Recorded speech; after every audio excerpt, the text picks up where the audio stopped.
Raghav, why do we use Fibonacci numbers for story point estimation?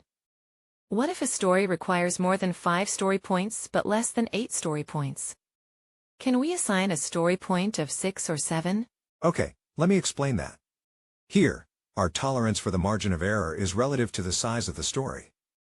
For example, if somebody asks you how long it would take to drive to a friend's place who lives in a town about 250 kilometers away, you may say 4 to 5 hours.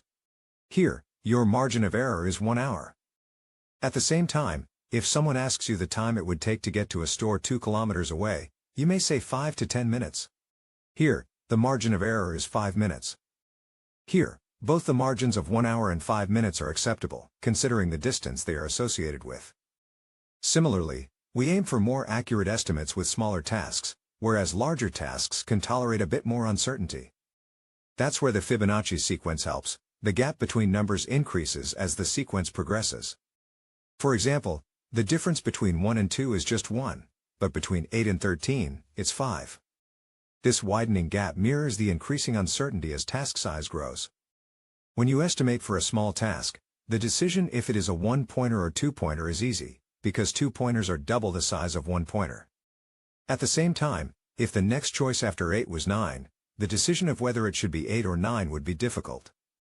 But it is easy to choose between 8 and 13. Is that clear? Yes, I understand this now.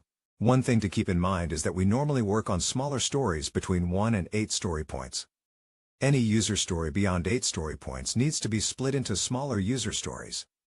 Bigger user stories are called epics and will be subdivided into smaller user stories during backlog refinement.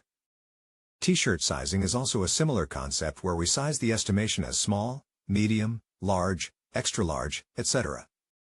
However, I prefer story points as it provides more flexibility. Hope it is clear. Let me know if you have any questions. Want to see how this team transformed using Scrum? Discover the full journey in My Agile Journey with Scrum. Read the book and unlock practical insights through a story.